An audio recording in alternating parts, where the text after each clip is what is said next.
ओम अज्ञानतिमिरान्धस्य ज्ञानाञ्जनशलाकया चक्षुरुन्मिलितं येन तस्मै श्रीगुरवे नमः। नमः ओम विष्णुपादाय कृष्णपृष्ठाय भूतले श्रीमते भक्तिवेदान्तस्वामिनिति नामिने। नमस्ते सारस्वती देवे गौरवाणी प्रचारिणे निर्विशेष शून्यवादी पाश्चात्य देशतारिणे। जय श्री कृष्ण चैतन्य प्रभु नित्यानंद श्री अद्वैत गदाधार श्रीवासादि गौर भक्त वृंद। हरे कृष्णा कृष्णा कृष्णा हरे हरे, हरे Ram Ram Ram Hare Hare. So Hare Krishna devotees, so requesting all of you to please turn on your videos if that's possible. Hare Krishna Prabhuji, Dandavat Pranam. Hare Krishna Prabhu, Dandavat Pranams. Dandavat Pranamas, Prabhuji. Dandavat Pranam. This is Hare Krishna. Okay? So we'll Hare see. Krishna. Yeah. Hare Krishna. Okay. So we have discussed about different types of fire sacrifices, correct? So we're going to continue that and summarize about the fire sacrifices. Okay, so let's see that. So this is how it is. So let us start with the verse number 28. So in the verse number 28, there was this verse which said that Dravya yajñas, tapo yajña, yoga yajña, tatha pare, swadhyaya jnana yajñascha, yataya samsita vrataha. So we saw about different types of yajñas. Dravya yajña, that is sacrificing the possessions via charity. That is, if I have some material with me, I give it to somebody as a charity. Right? That is Dravya Yajna. Tapo Yajna means austerity. Just like in another 4 days, the Chaturmasya is starting. And yesterday is the Ekadashi, and in another 4 days, the Shravana Masa will start as per the North Indian calendar. That is the Purnima Anta calendar. That is when the Purnima is coming, the new month comes, right? So then Shravana Masa begins as per that. And Shravana Masa is the beginning of the Chaturmasya. And Chaturmasya is meant for Tapasya. There are different kinds of austerities which are recommended in the Shastras for the 4 months, which is called as a Chaturmasya. And it is said that for these 4 months, all the Devatas, that is the demigods, along with Lord Vishnu, they go to sleep. That is why it's called Deva Shayana Ekadashi. Just yesterday we had Deva Shayana Ekadashi. Shayana Ekadashi means Lord Vishnu along with all the Devatas went to sleep for 4 months. So why is it 4 months? So there is a difference of time here and in the Devata Loka. So for them it is just 8 hours or 6 hours or something like that. And for us it is 4 months. So 1 year for us is 1 day for them. So half of the year is day, half of the year is night. Uttarayana, Dakshinayana, like that. So this is the night as per the demigods, and all of them have gone to sleep now. So at this point of time, so what should we do when God goes to sleep? So it's like this, right? So when there is no king or when there is no teacher, what should all the students do? So when there is no teacher, all the students will do more havoc. But it's not like that, because when Lord Vishnu goes to sleep, it is Yoga Nidra. So he is meditating. So he is not sleeping like us. So he is meditating and actually seeing from within what we are doing in that 4 months. So whatever we do in these next 4 months, Lord Vishnu will make a note of it. So therefore it's called Chaturmasya. A lot of fasting, renunciation, so many different types of things are done in that. So why I'm saying all of this is that there's Tapo Yajna. That's one type of Yajna. Another type of Yajna is Yoga Yajna. Yoga Yajna means doing Ashtanga Yoga practices. Doing different kinds of asanas, etc. And then Swadhyaya Jnana Yajna. Swadhyaya Jnana Yajna means study of the Vedas and the spiritual knowledge.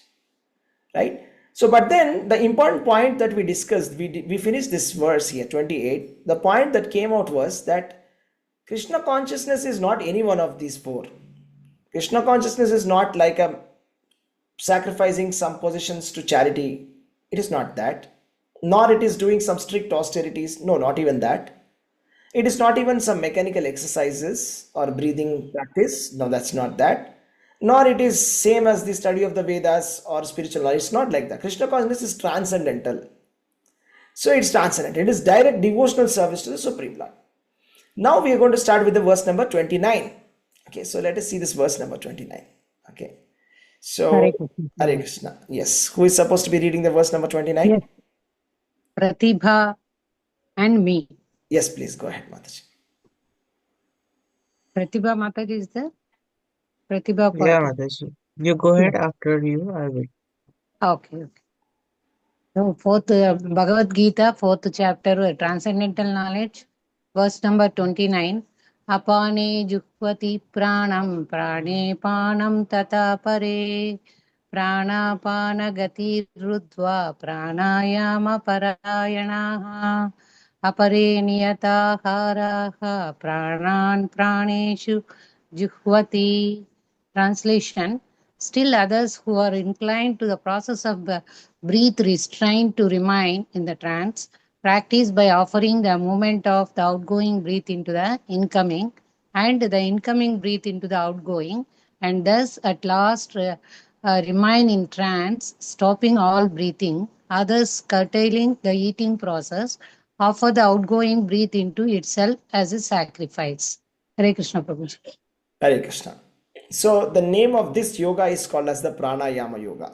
Okay, so this is called as a Pranayama Yoga or a Hatha Yoga. So as a part of the Hatha Yoga, so there is a breathing practice. So it is believed that when you control your breath, right? So before doing any kind of religious activities, they say, pranayama samarambe, something like that. We say that, right? So we said we are about to start pranayama. So before doing any ritualistic activity also, we do pranayama.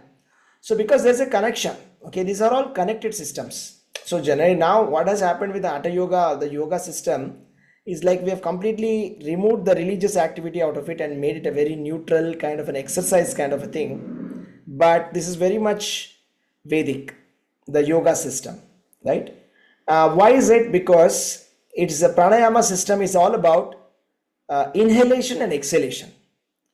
So a pranayama yogi tries to neutralize the inhalation and exhalation.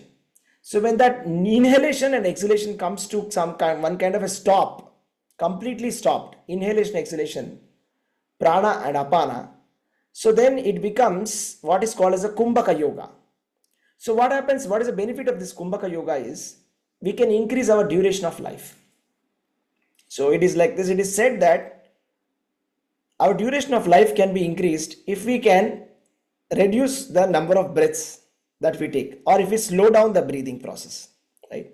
So if you actually may see, the animals which live for a long time, like tortoise or some other elephants, they breathe very slowly. So when you actually breathe very slowly, you can elongate your duration of life. So what these yogis do is they practice kumbhaka yoga and they actually stop breathing, and that's how they live for many years. Okay, but anyways, Krishna conscious person is not really interested in that, because there's a verse in Srimad Bhagavatam which says, what is the use of millions and millions of years of duration of life? One moment of full consciousness in Krishna is enough for us to go back to God. What is the use of thousands of years of duration of life? Because do not trees live for so many hundreds of years? We see the tree is living for hundreds of years. But what is the use of that living, that kind of living? So a Krishna conscious person, he is always situated in the transcendental loving service of Lord. And therefore he controls his senses. So how does a Krishna conscious person control his senses versus a pranayama yogi? A yogi tries to control the senses by controlling the breathing process. A Krishna conscious person doesn't have to struggle too hard to control the mind, right? Because he is always engaged in Krishna, controlling of the mind becomes very easy. So nor is he interested in living for hundreds and hundreds of years. Because Krishna is saying in Bhagavad Gita that anybody who does pure devotional service of Krishna, they will at once transcend the three modes of material nature. So when the three modes of material nature are transcended, our mind comes to a standstill. So a fully Krishna conscious person doesn't need to do any kind of this kind of a external processes like breathing exercises, etc., etc. Right? So a Krishna conscious person is naturally having a control over his tongue, naturally having a control over his senses. How? Because the senses, you see, mainly the senses, it is said that, in nectar of instruction, vacho vegam, udara pasta vegam, manasa krodha vegam, jivva vegam, etani vegan hi prasahate hi zirah. That means there are different types of urges that are present in a human being. So let me just show you that verse. It's nectar of instruction, verse number 1. Let me just show you this.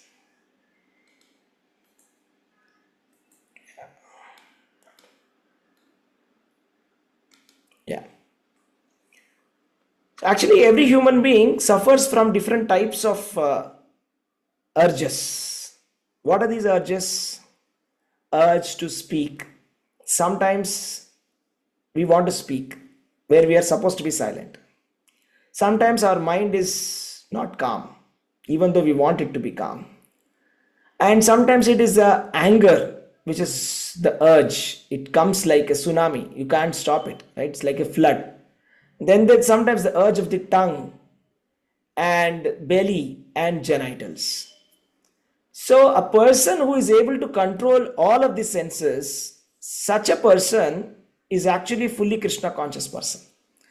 Only such a person is qualified to become the spiritual master. That is what this Upadeshamrita is saying.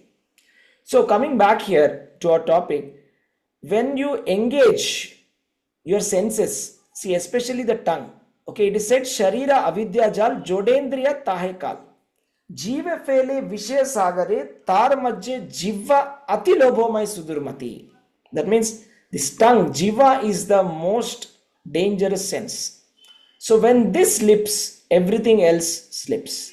So when you can control this, starting from the tongue, and everything is like a belly, tongue, belly, genitals, they're a straight line. Okay, all of them get controlled by controlling the tongue. So we have to control the tongue by feeding prasadam. By eating prasadam, Krishna prasadam, that means sanctified food offered to Lord Krishna, and by chanting the Hare Krishna Mahamantra, tongue comes to control. When tongue comes to control, all the senses come to control. So a Krishna conscious person doesn't have to struggle a lot to control his senses like the pranayama yogi. So that's the essence of this shloka. Let us continue to verse number 30. Okay, did both of you read the shloka? Sorry, I'm not sure if both of you read the shloka. No, I'm reading, Prabhuji. You want to read? Yeah, Yeah. Verse number 29. yes. Yeah, please go ahead. Read it. May पाने जुह्वति प्राणं प्राणे पानं तथा परे प्राणपानगतिरुद्ध्वा प्राणायाम परायणः अपारे नियताहारा प्राणं प्राणन् प्राणेषु जुह्वति. Translation: Still others who are inclined to the process of breath restrain to remain in trance, practice by offering the movement of the outgoing breath into the incoming and the incoming breath into the outgoing, and thus at last remain in trance, stopping all breathing. Others, curtailing the eating process, offer the outgoing breath into itself as a sacrifice. Hare Krishna Prabhuji. Thank you. Hare Krishna, thank you. So to summarize, this is one kind of fire sacrifice where you are putting the outgoing breath into the incoming breath. Incoming breath becomes the fire. When you put the incoming breath into the outgoing breath becomes the fire. That is the pranayama system. And then some people are controlling the eating process, right, by offering the outgoing breath as itself as a sacrifice. So only they breathe. See, actually all of this was demonstrated by Dhruva Maharaj. You see, Dhruva Maharaj was 5-year-old boy who was insulted by his stepmother. So because he was insulted by his stepmother, he goes to his mother, and his mother says, go to the forest and do tapasya. And he meets Narada and he starts doing tapasya. In the first month, he starts to eat only, some leaves every alternate day. The second month, he takes only water. Third month, he's taking air. Okay. Fourth month, he stops breathing. So fifth month, he's completely stopped breathing also. So like that, he comes to complete yoga system, perfect yoga system. Okay. So like that, people were used to be able to do it, this kind of advanced practices, that they don't eat anything, nor do they stop breathe, they don't even breathe, but they'll be alive. Okay, that's a very advanced yoga system.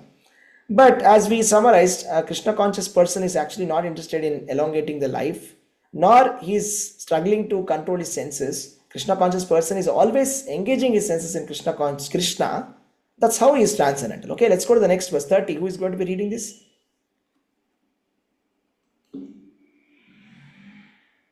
Let me see. Verse number 30.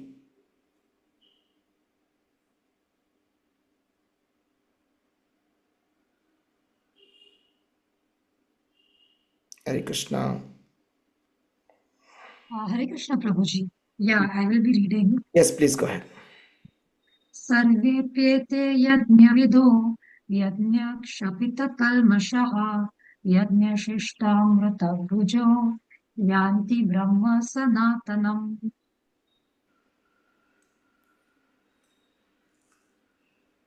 Yeah, translation also, please. Translation.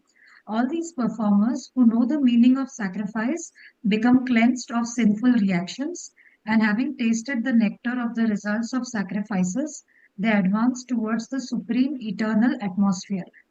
Hare Krishna Prabhuji. Hare Krishna Mataji. So what is this verse saying? It says, we spoke about different types of sacrifices, different types of performers of the sacrifice. And all these performers of these different types of sacrifice, first of all, in the first place, why are they doing the sacrifice? Simple question. We are saying sacrifice your material possession in the Dravya Yajna. We are saying, you say they say swaha, and then they're putting some ghee, they're putting some sticks, they're putting some food. Why waste the ghee? Why don't you use that ghee for preparing some sweet? Right? So why are they putting it? Or somebody, okay, let's say somebody is giving some charity. Why give charity? You can keep the money with them only, isn't it? Somebody is like, restraining their senses. Why restrain the senses? Just engage the senses. What's the problem? Right? Or we saw, somebody is like, trying to restrain hearing process, using the ears and controlling his senses. Why do all of that? Right? So why are we doing, what is the purpose of the fire sacrifice? What is the purpose of the yajna? So yajna is actually, what it does is it cleanses our sinful reactions. See, our body is the result of so many sinful reactions that we have committed, not others. It's not others. Okay, we can't blame others for our situation. It's all us. Our situation is because our body is because of our own karma of many, many lifetimes. So all of this has to be cleansed. So when we cleanse ourselves, we transcend slowly upwards to the platform of the eternal atmosphere called the Brahman atmosphere. Right? So if you remember in the previous classes, I showed you what's the spiritual world, the spiritual sky. Okay, everything is actually spiritual sky. And this material world is within the spiritual sky.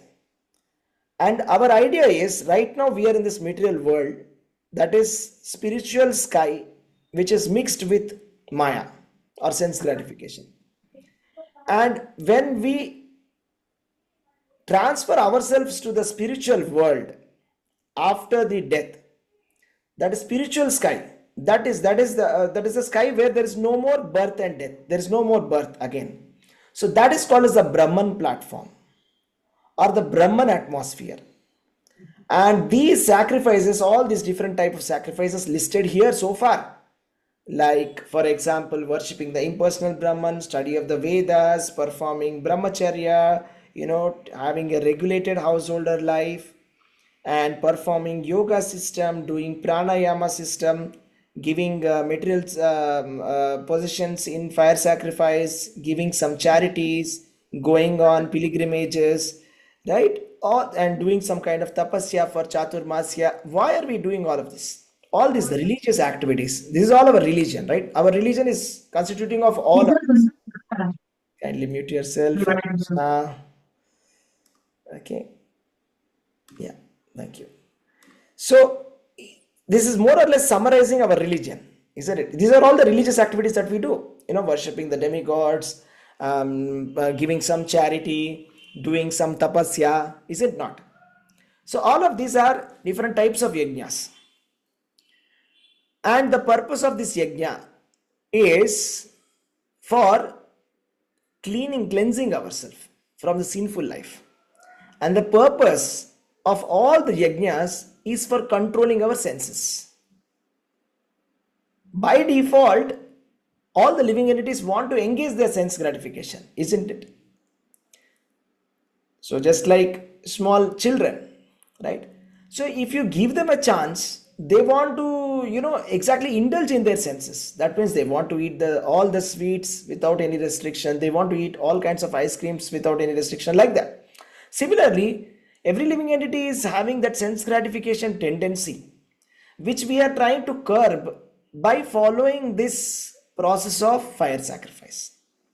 And if we continue doing sense gratification without any restriction, then we cannot go to that platform of Satchitananda. Satchitananda means knowledge, bliss, and eternity. Knowledge, bliss, and eternity, we won't be able to go to that platform. So to enter into the Brahman platform, all these sacrifices are actually helping us, right? And another interesting thing is, by performing this fire sacrifices mentioned, we can also be happy in this and opulent in this life also. So actually whatever listed here, some of them are material sacrifices, some of them are spiritual sacrifices. Spiritual sacrifices are meant for spiritual growth. Material sacrifices are meant for being happy in this life. So we have this life which we have to take care of and we should be happy, and we have the next life which is also true, which is equally true, and which we also have to be happy.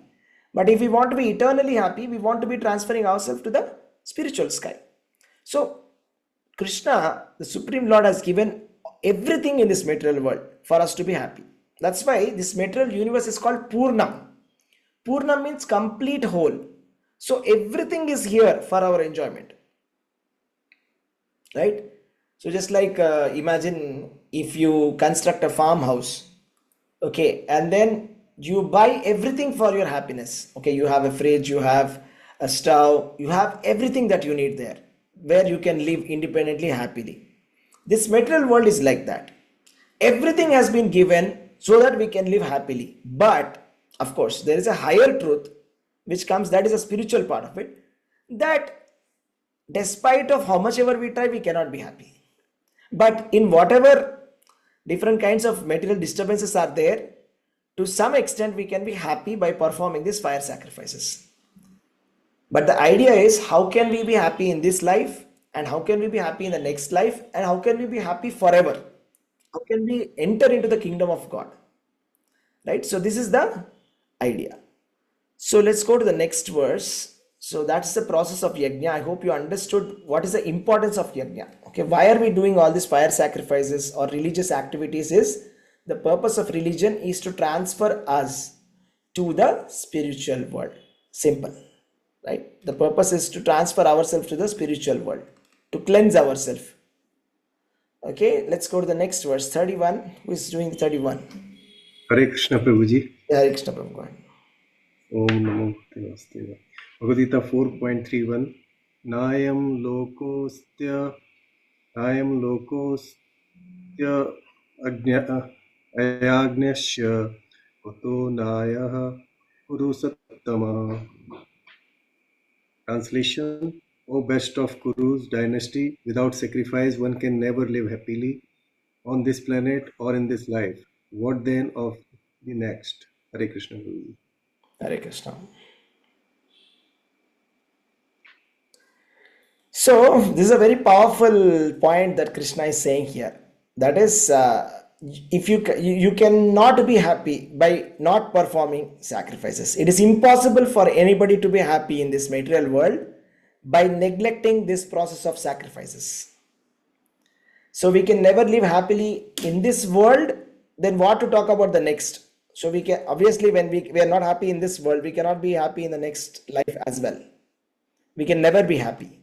But simply if we can follow this, the process of all the fire sacrifices, then you can be happy in this material world also, and we can be happy in the next life also, right? So for example, if somebody is following the Vedic system, we spoke about, okay, there's some king, okay, there's a great king, okay, this king was a very nice king, who was a very pious ruler, taken care of all of his subjects very nicely, doing his duties properly, correctly, right? And doing different kinds of fire sacrifices, doing different kinds of charities, taking care of the subjects very properly, right? And following all the rules of the Vedas, fighting wars also as per the Vedic instructions, right? And making citizens also properly perform their religious duties. So this person is eligible to transfer himself to the Svargaloka, upper planet. He's going a little bit upwards.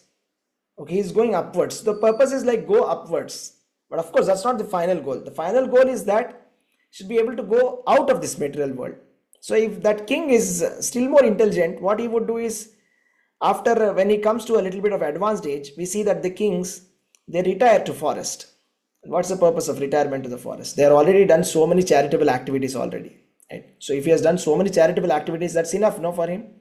That's not enough. He knows that. That's why he renounces and then he goes to the forest, and then he does the different kinds of this yoga, meditation, all of these processes, and tries to transfer himself to the impersonal liberation platform. Okay, that is one level of impersonal liberation. Better than that, if this king is a Krishna conscious king like Prithu Maharaj or Yudhishthir Maharaj or Pandavas, right? Dhritarashtra, we know that he's an impious king, right? But however, towards the end, when Vidura came to give him counsel that, you are wasting your time here by being like a dog of these Pandavas, get out of your home. Then Dhritarashtra leaves his home to the forest and he performs the yoga system and he merges into the impersonal Brahman. But what about Yudhishthir Maharaj and the Pandavas? They are devotional kings. So Yudhishthir Maharaj and all the five Pandavas and Parikshit Maharaj. So what they did, they are all devotees of Krishna. So what they did, all the time they're thinking about Krishna and they went back to Godhead. They went back to Godhead. So you see, so these kings, they were happy in this material world and they went to the spiritual world also. They went back to Godhead, some of them, like Prithu Maharaj, for example. Very nice, perfect example. Prithu Maharaj was so happy, he was very happy, he was nicely taking care of the kingdom so many years here, and he went back to Godhead also, right? Like that. So many kings are like that. Ambarish Maharaj was there, right? So they have done their duties very nicely, however is given in the system as given by Krishna, and they're performing all the religious activities. So the idea is we have to perform yajna. Yajna means it is the path of religion. So different types of things that are mentioned here, all of them are part of the religion. So what is happening is the main problem is that ignorance causes suffering, whereas knowledge causes happiness. And because of, why is anybody sinful? Because of ignorance. So if you ask, for example, a person who is in a jail, say, why did you perform this activity? The person would say, he would say something very ignorant, that, I thought that it is okay to do this. Or he would say, I think it is okay to do it. Or something like that, which is ignorance. So ignorance causes sinful life. So there's a very famous word, right, as phrase in English, which says ignorance is bliss. Ignorance is not bliss. Ignorance causes suffering. Ignorance causes sin. And sin causes suffering. Then how can ignorance be bliss? Knowledge is bliss. Satchit Ananda. When you are full of knowledge, then you are full of bliss. How can a person who is completely ignorant be full of bliss? Of course, in one way it may be possible, because it said that there are two people who are very happy. One is the self-realized soul who knows everything, and one is the gross fool who doesn't know anything, or is so foolish that he is still enjoying the worst thing, also is enjoying it. So these two people are always happy. In that way, ignorance may be bliss, but not in the proper way. Okay, ignorance is not bliss. Ignorance causes sinful reactions. We have to, enlighten ourselves with knowledge by performing these activities that Krishna has given in the Vedas. So Vedas are giving us a chance to escape out of this material world by different types of activities like dharma, artha, kama, moksha. That is religion, economic development, sense gratification, and at last self-realization. So, by performing of yajna, right, we can have everything that we want, right? So, if you ask the question, why is it that today there are not proper rains, and there's so many people who do not have food also. There's some places where it is too hot or too cold. Sometimes there's floods, sometimes there's tsunami, right? Sometimes there is famine, and different kinds of diseases, epidemics, pandemics. What is the reason for all of this? So the reason of the given by Vedas is simply this.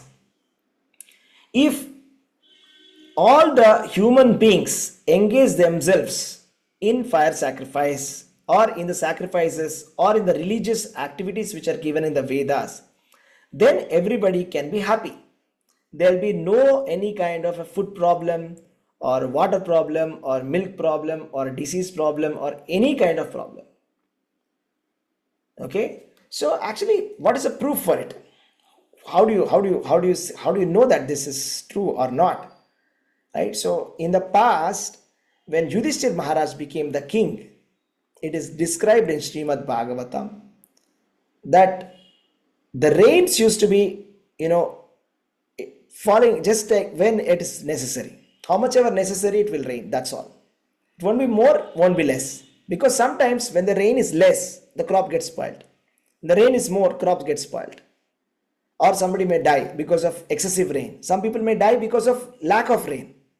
So both of them are dangerous. Exactly how much of rain is required used to come when Yudhishthir Maharaj was the king. When Yudhishthir Maharaj was the king, there never used to be anybody suffering from any kind of disease, or any epidemics or pandemics, or all of this kind of different types of diseases that we see today are not there. People used to live for a long duration of life. Very happily they used to live. Right? And then it is said that there was the temperature also, there was no global warming, or there are no places which are too cold or too hot or anything like that. Okay, people were all happy. I mean, even more, if you actually see Ramayana and the time when Lord Rama was ruling, okay, that's called Rama Rajya. It is actually said that elders never saw their children dying in front of them, right? Or women never saw their husbands dying before them. So like that, so many wonderful things are explained about Ramaraja. So that means everybody is very happy in Dasarath Maharaj kingdom. Everybody is happy. Okay, but in right now, you go and ask outside, you ask 10 people, how are you? Are you happy with the government? They'll have thousands of complaints. It's not like that. Okay, they used to be very happy. How? Because they used to follow the Vedic system. They used to follow the system which is given in the Vedas, like following all these rituals of different kinds of fire sacrifices which are listed. Okay, they used to do all of them perfectly. The king used to be doing it properly, and the king used to engage all the human beings not to do sinful activities. But today's government is a very special government. They sell liquor themselves, and the reasoning for them to sell liquor is, if we ban liquor, anyways people will be drinking, so it's better that we sell it. properly through channels, so that at least we get some money for the state. So this is our government. So this is not Vedic culture, okay? So Vedic culture is about following the Vedic system and the things. So then if you follow that, then there is no population problem, pollution problem, no problem. There is no problem at all. This earth can accommodate billions of people, provided they are following the dharma. They're following whatever is given in the Vedas.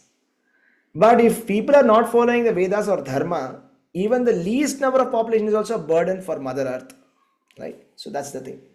So anyways, this is like that we're talking about some material kind of happiness within the material world, but the highest kind of happiness is Krishna consciousness. A life of Krishna consciousness is actually the solution for all problems of material existence. That is the final solution. That is the solution that we are trying to take. We are not trying to take some temporary solution, okay, trying to bring back the system of fire sacrifice, etc. We want to make everybody Krishna conscious, so that everybody becomes so happy, and we bring back the golden age. It's called the golden age of Kali, 10,000 years of Kali Yuga. After 5,000 years of Kali Yuga starts the golden age.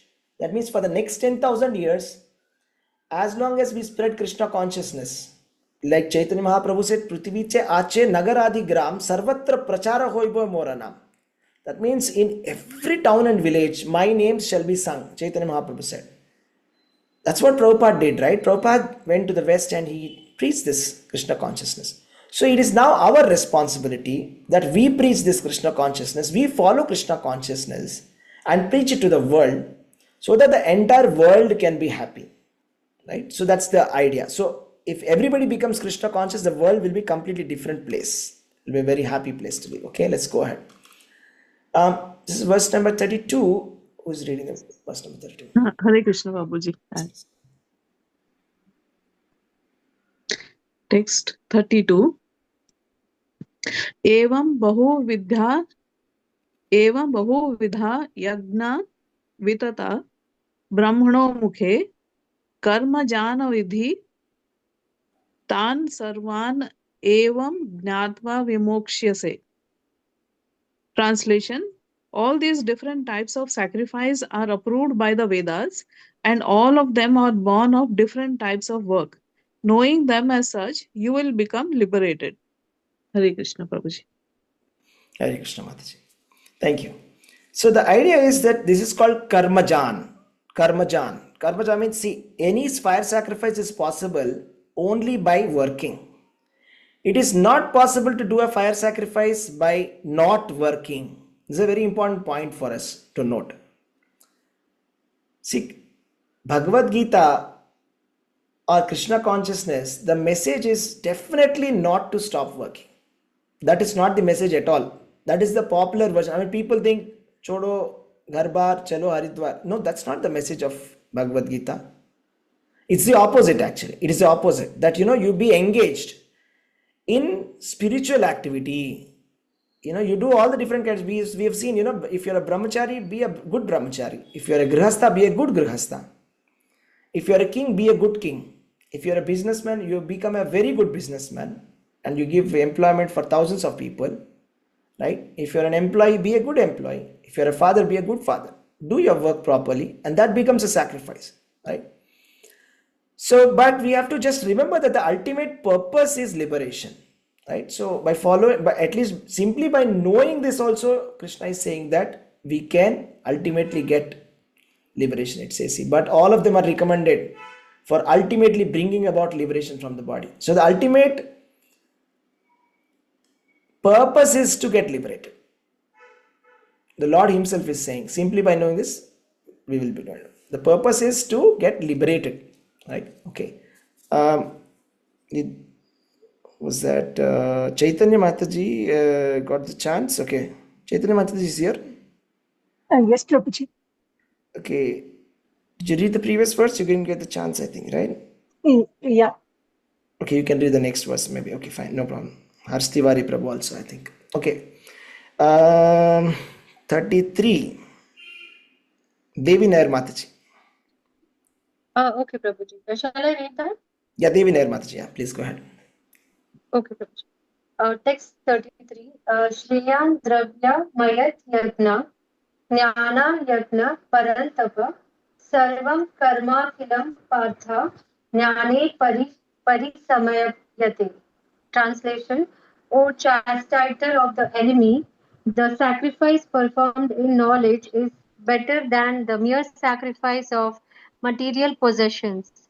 After all, O son of Pratha, all sacrifices of work culminate in transcendental knowledge.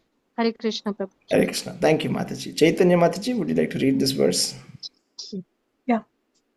श्रेयान् द्रव्यमयाध्यज्ञा अज्ञानज्ञ यज्ञः परन्तप सर्वकर्माखिलं पार्थ ज्ञाने परिसमाप्यते.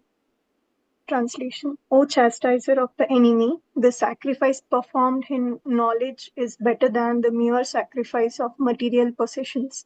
After all, O son of Pratha, all sacrifices of work culminate in transcendental knowledge. Hare Krishna. Okay, so this word jnana is coming a lot of times, right? Knowledge. We're talking about knowledge. The name of this chapter is called Jnana Yajna. So a lot of times we wonder, what is this knowledge all about? What is this knowledge? We keep on saying, I'm sure we'd have heard this word jnana, jnana, jnana, jnana. What is jnana? So some people say jnana means just to realize that you are God. There's some people who say that. Okay, but is that true? Actually, it's not. Gyan is to understand the nature of what is spirit and what is matter. This is the first point. So what is matter and what is spirit, to differentiate, and then among spirit soul and super soul, to be able to understand that we are the servant of the super soul. We are the servant of the Supreme Lord. That is called the topmost knowledge. And the purpose of all of this, you see here it is written, the sacrifice performed in knowledge is better than the mere sacrifice of material possessions. See, above mentioned, there are so many sacrifices here. There are some of the sacrifices which are meant for material possession. Okay, which is meant for sacrifice of material possession. That is dravya yajna. That is, you are putting something in the fire and saying swaha and giving it to the demigods. That is one type of sacrifice. But the sacrifice performed in knowledge, that is called jnana yajna, that is far more superior. And the purpose of all of this work that we do is to understand the transcendental knowledge. To understand the transcendental. Why are we doing all of these activities? Is to get the transcendental knowledge. So what is the transcendental knowledge? That is the chapter. That's the chapter that we're discussing, right? So let's just revise, okay? Because we keep forgetting, this is a very vast text, and let's just quickly go back. What did we read so far? Okay, we are saying knowledge, knowledge, knowledge. Okay, what's knowledge? Let's go back. We'll go to the first 7 verses, right? It says here, in the first 7 verses, Krishna spoke about the history of Bhagavad Gita, if you remember it, right? How he gave it to the sun god, who gave it to Manu, who gave it to Ikshvaku, and how it came in the disciplic succession, and how this knowledge got lost, and then now how Krishna is revealing this knowledge, because Arjuna is devotee and a friend, right? And then Krishna is actually explaining, that about his position, that he remembers everything, but Arjuna doesn't remember. And then he talks about himself. Okay, this is very important. When the Supreme Lord is talking about himself, okay, God can only speak about himself. Okay, we cannot speculate about God. We cannot do scientific research or try to do kind of mental speculation about God. That's not possible. God has to reveal. It is a revelation. More than realization, it is revelation. Only when Lord reveals, we can understand. Just like the sun, right? How much ever I may shout, the sun will not come out now. It's dark. Okay, it's 8 p.m. in the night. Only when the sun chooses to come, it will come out of its own sweet will. And the sun comes, I will be able to see the sun. Not when I want, I cannot be able to see the sun. Similarly, when the Lord decides that I must reveal, he will reveal. And he will reveal to the devotees. Those who are doing devotional service, he reveals himself. And what does he reveal? He reveals about his position, that he is unborn. Krishna is unborn and there is a purpose why he comes to this world. He's an unborn, he's not a human being. Krishna is not a human being, he's a supreme Lord. To deliver the pious and annihilate the miscreants, he appears again and again.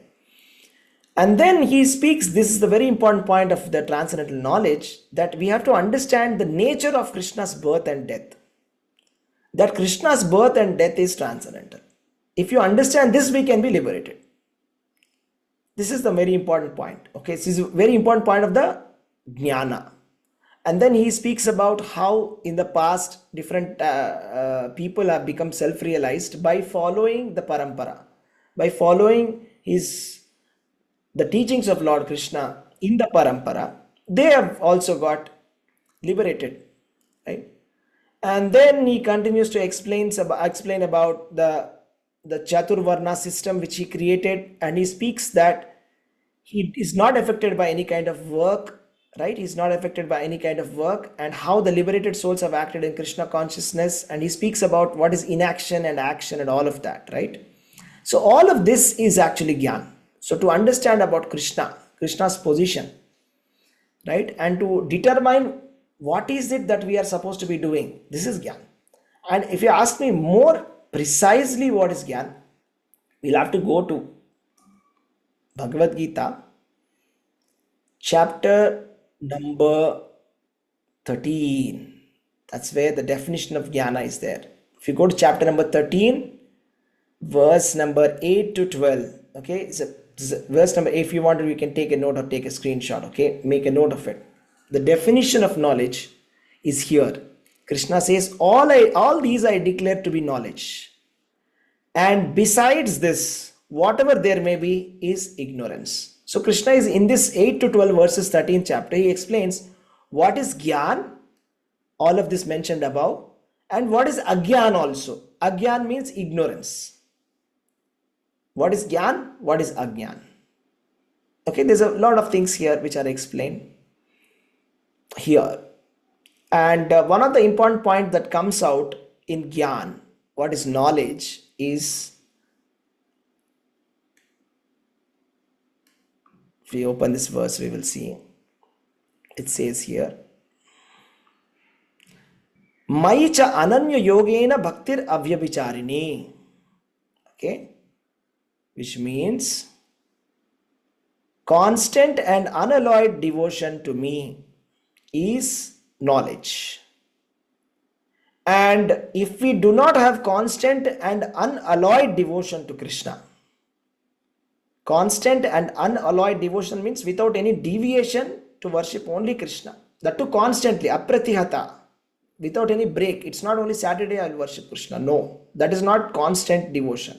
It's not that I'll worship so many gods, and that's not called unalloyed devotion. That's not called Maicha Ananya Yogena Bhaktir Avyabhicharini. It's called Maicha Ananya Yogena Bhaktir Avyabhicharini. That is called Gyan. That is Gyan. And whatever is not that, surrender to Krishna, that is Agyan. That is ignorance. Okay? I hope that's clear. If anybody has any question, you can ask. Has anybody has any question? So we're talking about knowledge here, right? So what's the knowledge we are talking about? Yeah, evam. Yeah, we finished 32, 33, right? And sacrifice performed in knowledge is better than mere sacrifice of material possessions. So it's not just the doing ritualistic activities, okay? See, our religion prescribes so many ritualistic activities, but if we don't understand the essence of the ritual is to establish ourselves in the knowledge. Knowledge means constant and unalloyed devotion to Krishna. That's what I just showed you. That means if we are performing religious activities and if we are not getting attraction towards Krishna and his story, Srimad Bhagavatam, it is said, Shrama eva hi kevalam. Dharma swanushtita pumsam vishvaksena katasuyah notpadayet yadiratim Shrama eva hi kevalam. That means all our life we struggled. We have done so many religious activities, so many donations. We went to all dhams. all different pilgrimages, all packages completed, all tirtha baths completed, all types of donation completed, all types of fire sacrifices completed, all types of Veda recitation completed, but no devotion to Krishna. That is called Shrama Eva Hi Kevalam. That means whatever we have done is completely went waste. Means the fruit of these activities has not come. The fruit of purifying ourselves is to become pure enough so that we associate with Krishna, the purest of the purest. Pavitram Paramam Bhavan is called Pavitram Paramam. That means he is a Paramam Pavitram, he is the purest of the purest of the purest of Krishna, transcendental. If we are not getting attraction to Krishna, what's the use of all the religious activities that we do? That's supposed to be the culmination. Okay, today, if we are reading Bhagavad Gita, it's a result of performing so many of these religious activities that we got a chance to associate with Krishna in this way. We have to take the benefit out of it. Because we have done so many of these sacrifices in our past lives, today we have got a chance to read this. Right? So now, here it is said, the different types of activities and all of these activities, right? It is said here, you see. Sacrifices sometimes, yeah, I'm sharing the right screen. Somebody, Hare Krishna, Prabhuji and Mataji. Okay, so I'm facing some network issues. Okay, fine. So, sacrifices sometimes take different forms according to particular faith of the performer. Here is an important point.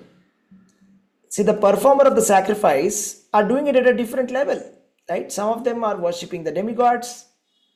Some of them are getting attracted to performing yoga system, right? Some of them are getting attracted to doing some kind of intense austerities.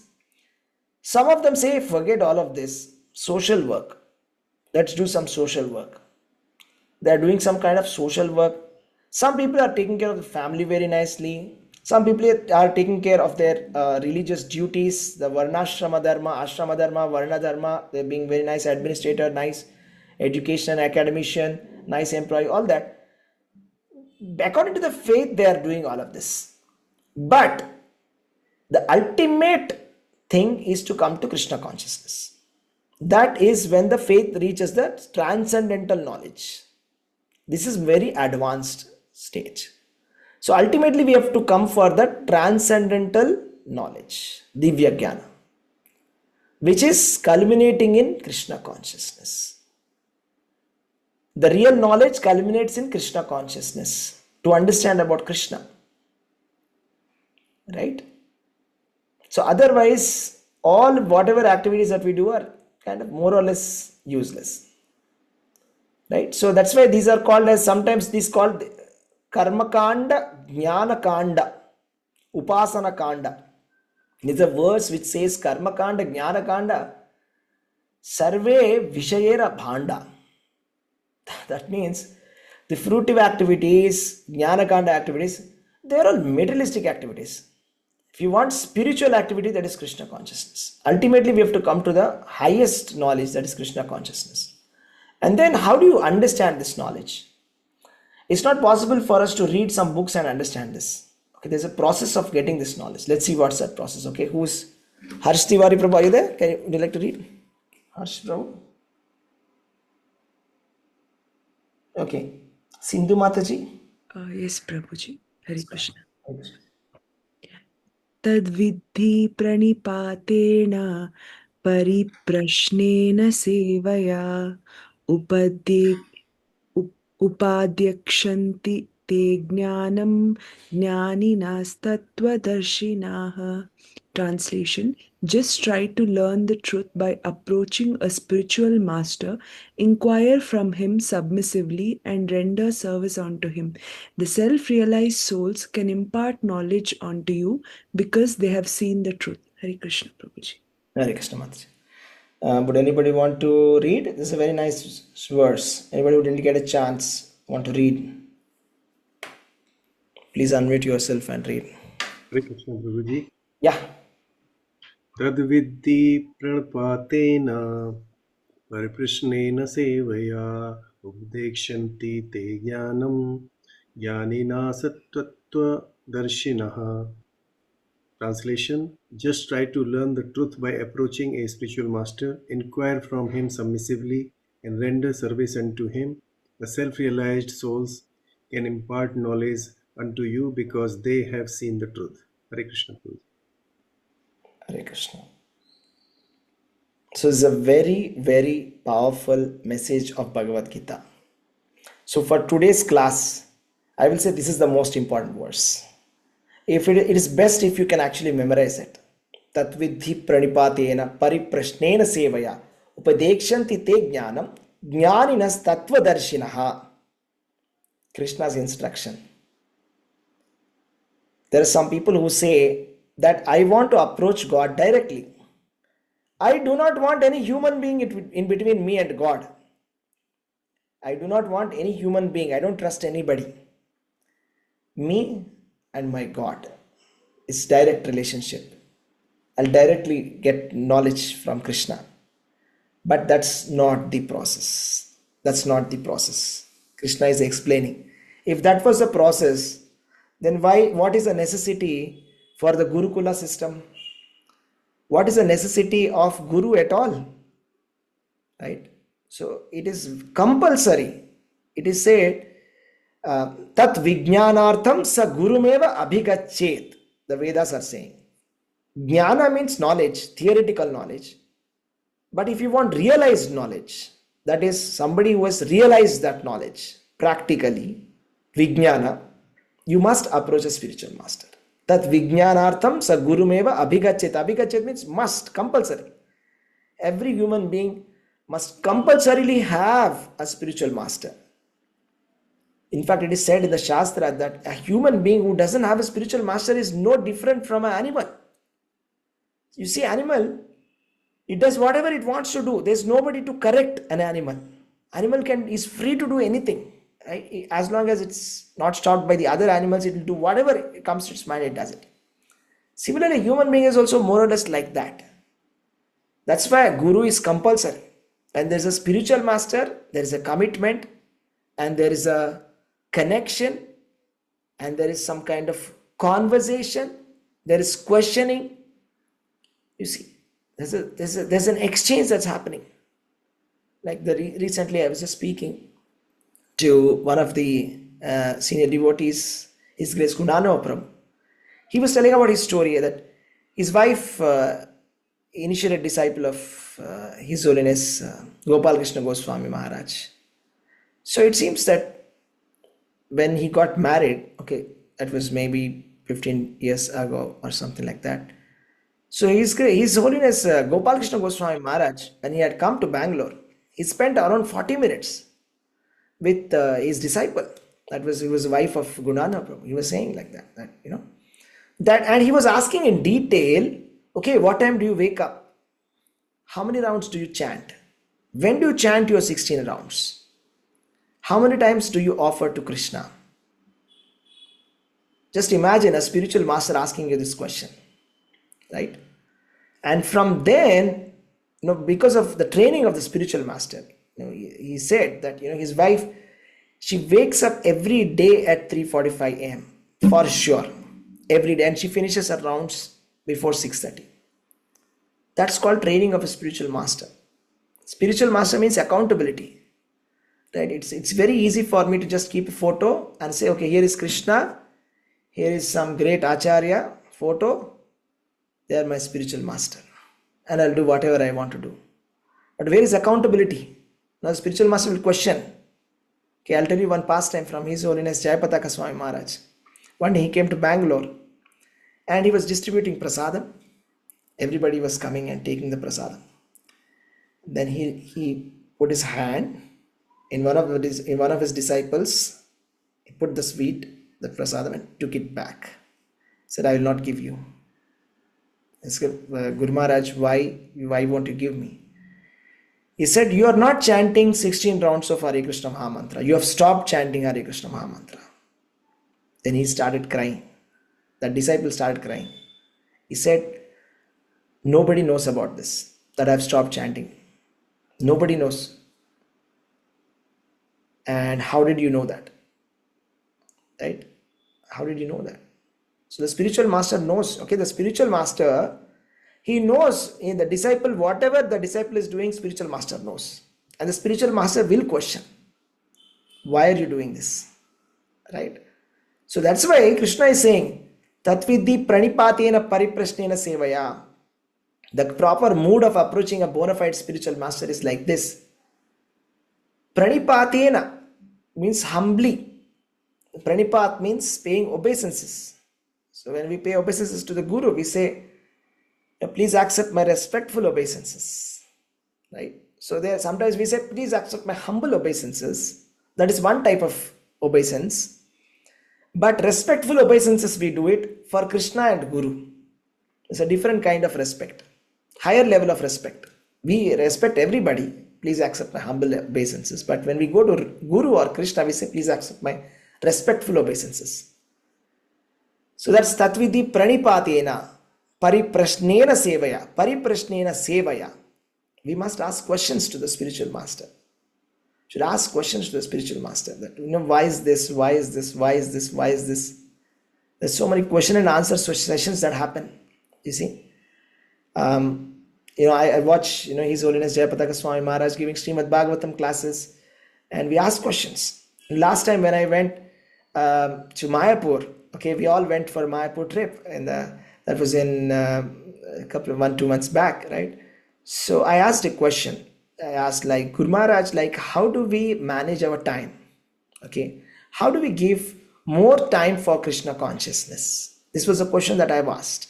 How do we give more time for Krishna consciousness? Now, how do we manage our material life and spiritual life? Because we have also got a family, we have to handle our profession, and then we want to handle spirituality also. How do we balance both of them? Right? And Guru Maharaj gave an answer for it. Right? So that is how you should clarify, ask a question. Once I had asked a question, I got a doubt. Okay, Krishna is saying, should always remember Krishna, always remember Krishna. But when I'm working, I'm not able to remember Krishna. I'm only focusing on my work. I asked my Guru Maharaj, okay, what is the meaning of that? So in one of the Facebook classes or somewhere, I asked, what is the meaning of remembering Krishna while working? How is it possible to remember Krishna while we are working? We will be doing our work. When I'm writing coding, I can't remember Krishna, obviously. I'll be thinking about the code. And my spiritual master answers. Like that, that's called Tatvidhi pranipatena pariprashnena. That is asking questions. We should ask questions. If we don't have a spiritual master, whom will we ask the question? We'll not have anybody to ask. And ultimately, we'll come up with something which is our own mental speculation. Isn't it? And the next point is very important. Sevaya. To serve the spiritual master is so blissful. Right? So it's so lucky to have, a spiritual master, because you can serve the spiritual master directly. You see, there's so many people. So Prabhujis, for example, they will be doing some menial services to the spiritual master. For example, like, taking his shoes, cleaning his shoes, right? Or, making him wear the socks. So many services will be there, menial services. It's called Vapu Seva. Once our spiritual master had come to Hyderabad. Okay, so that time we got an opportunity that they said, okay, there's a service you want to do. Okay, what is the service? You have to clean the floor. You have to clean the floor, and you have to put the disinfectant perfectly clean, and clean the toilet. That's the service. Sevaya. Right? We have forgotten this culture of service, isn't it? We have come to a culture where I paid you, now you teach. This is our culture, isn't it? Education system. I paid you the fees, now you teach. This is not our Vedic culture. It is sevaya. So it's not that just you give dakshina and it's over. No, it's seva. We have to serve personally, menial service. Right? So such a blissful it is, to be able to, wash the feet of the spiritual master, to hold the shoes of the spiritual master. That's a beautiful service. And there's so many exalted devotees. Of course, there are many more very, very exalted devotees. In my name, I'm nothing. I agree. But they are like serving so nicely their spiritual master. Right? That is Vapu Seva. And there's another service called Vani Seva. Vani Seva means following the instructions of spiritual master. That is another kind of service. Spiritual master says, do this, we have to do this. That's it. There's no question. There's no Nothing like I like it, I don't like it, nothing like that. Just like our spiritual master went to Prabhupada and he said, Prabhupada, please tell me what I should do. Prabhupada said, you go to Kolkata. And then Prabhupada said, you go to Mayapur and you develop Mayapur, the city of Mayapur. And, I'm giving you the kingdom of God. You develop it and you enjoy. That was the instruction given to our spiritual master. And Jayapataka Swami Maharaj, he worked so many years. And as a result of that, we can see an entire city of Mayapur is there. Right? So, our Guru Maharaj said that, thank you, Guru Maharaj, you gave me this service. I like Mayapur very much. I want to do this. Then Prabhupada said, whether you like it or not, you must do it. In your case, you are lucky that you got what you like. This is called the service. There's no question of, after Guru is giving instruction, it's not like, okay, I don't like it. Okay, let's say Prabhupada said, he said to some people, Puri Jana Prabhu, he said, go to Hong Kong and preach. First he said, go to Japan and preach. He went to Japan. Then he went to Hong Kong and he was staying with Jagat Tarini Mataji. There's a beautiful book on that, okay, how he was serving in Hong Kong, right? And some of them he said, go to Russia and preach. They went to Russia. Some people he said, go to the Europe and preach. They went to Europe. They didn't ask any questions, right? So this is called following the instructions of spiritual master. Krishna also did. Sandipani Muni, one day he said, bring some sticks for fire sacrifice. He brought. And one day it was like raining heavily. Okay, it was raining heavily and then they got stuck. Krishna and his friend got stuck. So they were staying on the tree all the night. And they came back. And the spiritual master was very worried, Sandipani Muni, because he sent two little kids and they got stuck in storm. He didn't premeditate that. He didn't know that. And he said, how are you people? And then I'm so pleased with your service. You have served your spiritual master and you did not even care for your life and you have served for your spiritual master. And this is the culture. Krishna is setting an example, okay? Krishna is setting an example how to serve the spiritual master, right? So this is Tatvidi Pranipatena Parikrishna Seva. It's such a deep verse, okay? It takes a long time to discuss this. But in short, a spiritual master is one who repeats what Krishna says. Who comes in the bona fide spiritual line of disciplic succession. First of all, he must not be manufacturing his own process. See, a guru cannot say, I don't need any book. There are some gurus who are saying like that. I don't need books to realize. There's so much of knowledge beyond books. So they are all charlatans. Means like complete fake quacks. That's it. Such people should be completely rejected. Disciplic succession. Guru, Sadhu, Shastra. This is Vedic knowledge. It's not a book. This is not a material book. This is Veda. It's given by Krishna. Krishna himself is following and showing it. Right? So many people are manufacturing. And some people say, I don't have a guru. I don't have a guru. I am the guru. Now I became the guru. I don't have a guru. That is completely wrong. Reject. Reject. So some people say, I am God.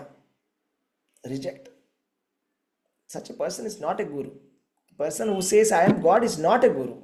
A person who says, I am the servant of the servant of the servant of the Supreme Lord, such a person is called as a guru. A guru should just explain what Krishna said. A guru is not allowed to change the message. If Krishna is saying in Bhagavad Gita, Dukkhalayam Ashashvatam, Guru should say the same thing. If Krishna is saying, surrender unto me, Guru should say the same thing. In simple words, anybody who tells others to chant the names of Krishna, he is Guru. That's it, finished.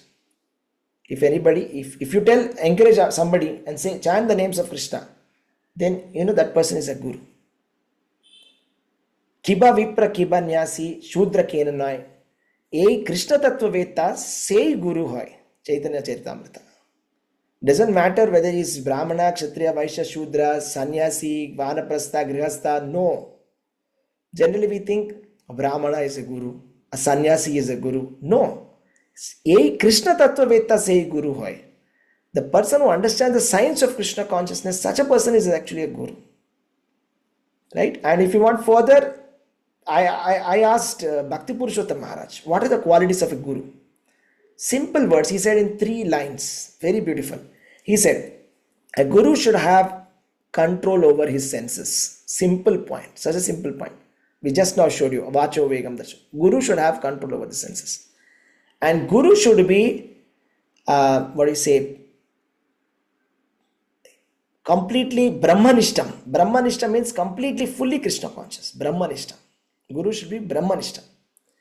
Third one, he should know the science of Krishna consciousness. These are the qualifications of a guru.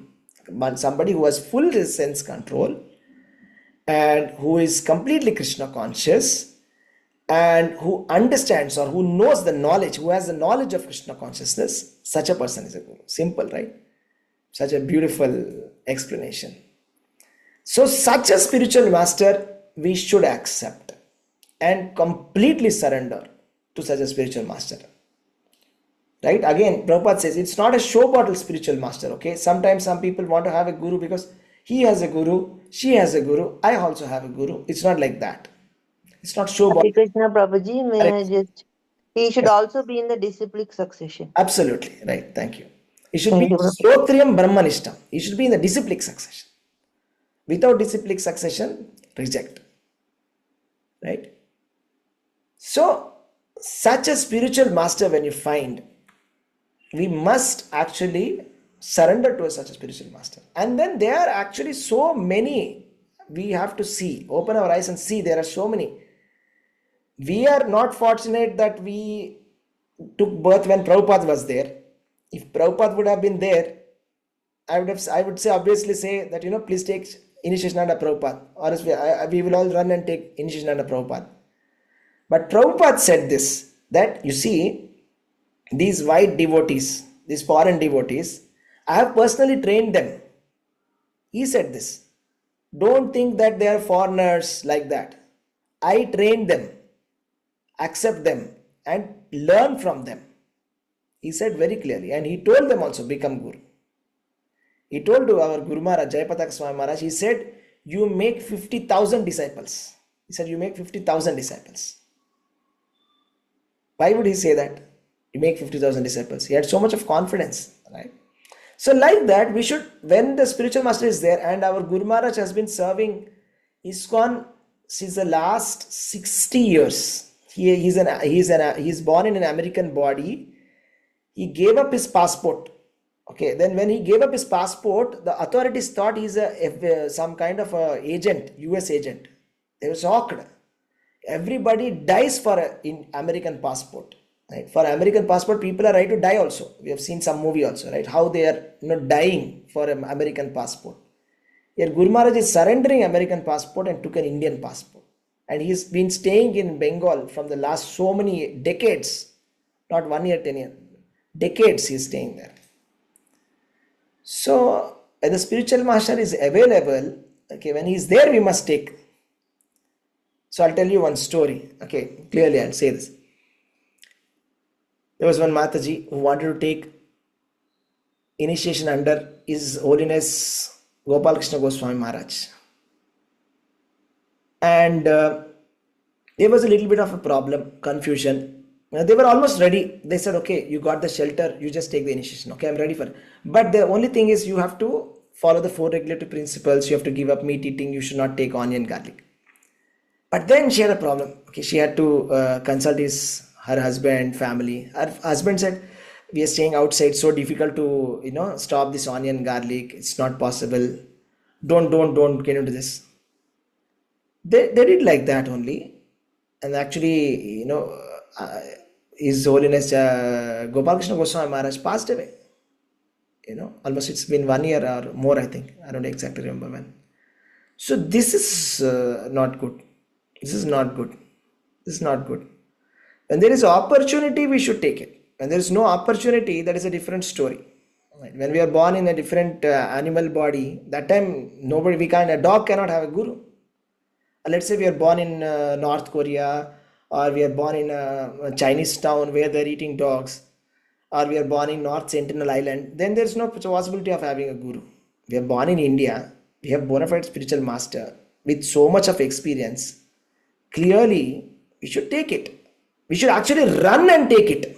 There's a story I'll tell you. Ramanujacharya, he wanted a spiritual master, so he went to meet his spiritual master Yamunacharya. He wanted to take initiation under him, and by the time he went there, his spiritual master passed away. Yamunacharya. He passed away, and he became very morose. That by the time I came, the person whom I want to take initiation, he passed away. And then later he went to another devotee who was the disciple of this Maharaj who passed away, Yamunacharya. And every time he used to go to him, he used to reject and say, "Go, I will not give initiation. You come back again." Some reason he will say. Again he used to walk all the way from Kanchi to that place by walk. And again he'll be rejected and sent back. Like that 18 times. 18 times. Then he got initiated. Bhakti Siddhanta Saraswati Thakur, he wanted to become initiated under Gaur Kishore Das Babaji Maharaj. And every time he used to go to Gaur Kishore Das Babaji Maharaj, he said, "Get out. There's no initiation. I don't initiate anybody. Just get out from here. That's all. I don't want to see anybody." So again and again, Bhakti Siddhanta Saraswati Thakur is coming and approaching him. Finally, Bhakti Siddhanta Saraswati Thakur says, "I will die if you don't give me initiation." Right? So then he gave initiation. That should be the eagerness to take initiation. Okay, that is the mood of taking initiation. Right? Hare Krishna, Prabhuji. Hare Krishna. Prabhuji, what was the reason for rejecting 18 times? Is there any? Ramanujacharya's guru, right? Yes, Prabhuji. Just to check for seriousness, because there are so many different type of disciples who come, right? And there are many reasons also why people want a guru, right? For example, if we see a lot of Americans, they come to India, correct? They learn yoga, right? They learn for 4 years, 5 years, 6 years. Why? Maybe To they start some business there. want to use. They'll set up a nice shop there in America. Yeah. They'll learn very nicely. Pakka they will learn 5 years, 10 years, how much ever time it takes. They'll get all certifications. They'll say, "Okay, our guru is BK Iyengar." They'll put a board and make a big business. They'll become a big businessman there. So like that, there are so many people who have so many different kinds of motivations to go to a guru also. Who knows why people are coming, right? Different type of people come, but different motivations. They want initiation, right? Or sometimes they may feel that, okay, all my sins will be offloaded. I can start afresh. Like that also somebody may feel. Or it is also so nice to say that, I am, disciple of so and so. It's so nice, isn't it? I'm disciple of so and so. Means like there's a weight for the profile, right? So like that, who knows why he's taking. That's why he rejected. To check the genuineness. Is he really serious or just wants to take for the sake of taking it? Like that.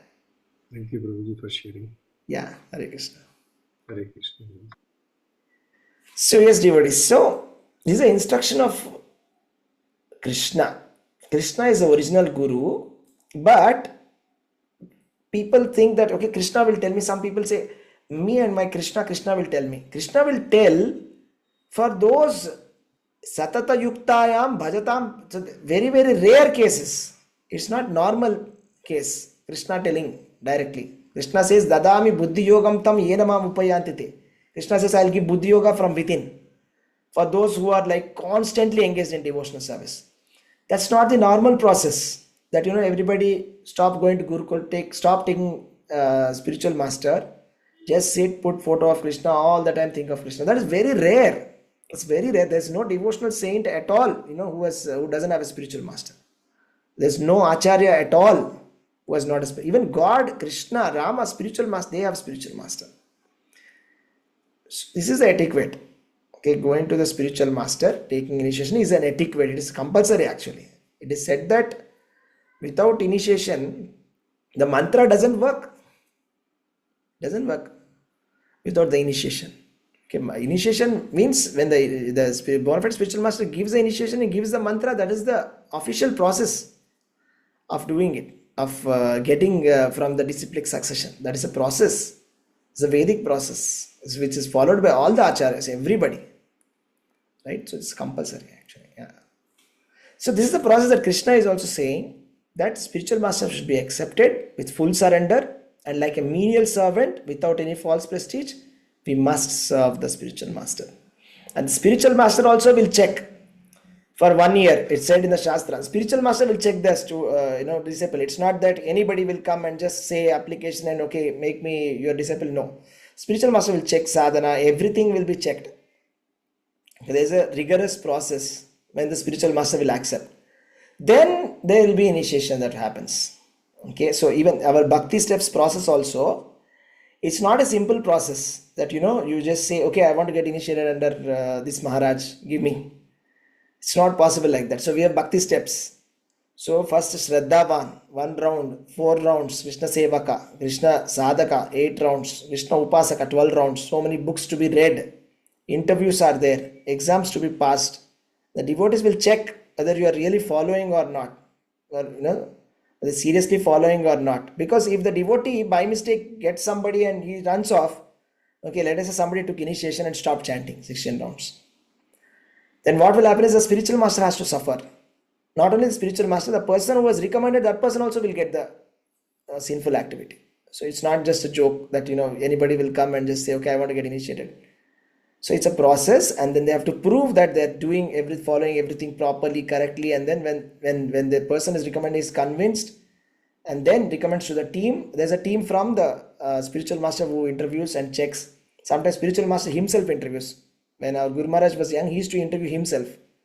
He used to ask the question. I remember one story. I don't remember one Mataji who wrote why do you want to choose Jayapataka Swami as your spiritual master? She wrote a big essay. She was 17-year-old. She wrote 5 pages. Then our Guru Maharaj, he was personally reading it. Okay, he read and said, did you write this yourself? So many pages. Why do you want to take me as a spiritual master? Like that. He was asking. Personally, he used to ask. That was long ago. Now it is through teams and different processes. Right? So like that, things happen. Or if you want to take, there's some Maharajas who take much more longer. Okay, it's like, it'll take there's some people who are waiting from 10 years also for initiation. So it's not a joke. So this is the process. Bona fide spiritual master, we should take the knowledge, and then we get passport to Goloka. Then we get the passport to go back to God. Of course, that is not the entry. That's not the exit criteria. That is the entry criteria. See, you get an admission to school. That's not enough. Then you have to study and you have to pass the exam. It's like that. It's like getting into a school. You got an admission into the school. Initiation means started. Initiated means from zero. Now come to zero. From zero. Now started. That means now born. Just born. That's what it means. Doesn't mean initiated means liberated. No, initiated doesn't mean liberated. After initiation, has to follow the spiritual master what instructions have said very strictly, properly. Then we'll go back to God. That's the process. Okay? That's the process. Okay? So let's finish this. There's one more verse. Who is reading the last verse? We'll just finish this one. 35. Did I put anybody here? Neerajakshi Mataji is here. Okay. Yajñatva na punarmoham evam yasyasi pandava yena bhutani asheshani drakshasyaatmanyathomai. Having obtained real knowledge from a realized soul, you will never fall again into such illusion. For by this knowledge you will see that all living beings are but part of the Supreme, or in other words, they are mine. So process is learn the truth by approaching a spiritual master, inquire him submissively and render service unto him. Then the self-realized soul can impart knowledge because they have seen the truth, tattva darshinaha. And after obtaining such kind of knowledge from that self-realized soul, you will never fall again into such illusion. For by this knowledge, you will see that all living beings are a part of Krishna. So what is the knowledge that spiritual master gives? He will give us the realization that we are part and parcel of Krishna. It's like Vidura went to Maitreya. Vidura, he went to Uddhava first. He said, okay, give me initiation. Okay, give me spiritual knowledge. Uddhava said, no, I can't give you because it's Maryada Vyatikramana. It is crossing some kind of ethical boundaries. I'm not supposed to be doing it because Maitreya Rishi is elder to me, and Vidura, you are like, elder to me. I can't give you initiation in this way. You should take it from Maitreya Rishi. So Vidura went to Maitreya Rishi and asked questions related to Krishna. Why is it said that, the supreme absolute truth is under Maya? So many questions he asks in Bhagavatam it comes. All the questions will be answered by Maitreya Rishi. And Vidura becomes so happy. He says, with your perfect knowledge, you cleared all my doubts. Right? Like that, that's the process of getting the knowledge. Right? So here it is said, very nice point. Existence separate from Krishna is called Maya. Maya means not this. Whatever is not Krishna is Maya. They are like the two sides of a coin, heads and tails. So if you are facing Krishna, it can be either heads or it can be tail. That's it. If you are facing Krishna, it's Krishna. If you are facing the opposite side of Krishna, it's Maya. Anything that takes us away from Krishna is Maya. It can be anything. It can be good education. It can be money. It can be relationships. Anything in the world which takes us away from Krishna is simply sophisticated Maya. Very sophisticated, stylish, powerful Maya. That's it. So this Maya we have to fight. That's called Moham. It's called Punar. After getting the spiritual knowledge, there is no more Maya. There is no more Maya. Then we understand the Supreme Lord. Right? So to understand that we are the Krishna's eternal servitor, this is to end Maya. The whole teaching of Bhagavad Gita is this end, that a living being is the servant of Krishna. He cannot be separated from Krishna. And his sense of being an identity apart from Krishna is called Maya. If we forget Krishna, which is the current position, that is, we are in Maya right now. And as long as we are in Maya, suffering is inevitable. And the moment we get rid of this Maya, but the moment we leave the shelter of Maya, which can come in many forms, there are different types. Like I said, it can come in the form of education, it can come in the form of relation, it can come in the form of money. Any sophisticated way it can come, in the form of technology or anything it can come. But anything which separates us from Krishna is only going to cause us suffering and nothing else. Okay? So that's it, devotees. We'll stop it. This is very important. Muktir hitva anyata swarupena vyavastiti. Liberation means to situate as a constitutional position as eternal servant of Krishna. This is very important. Okay, just note this. This is liberation, means to understand our constitutional position. Okay, anybody has any questions?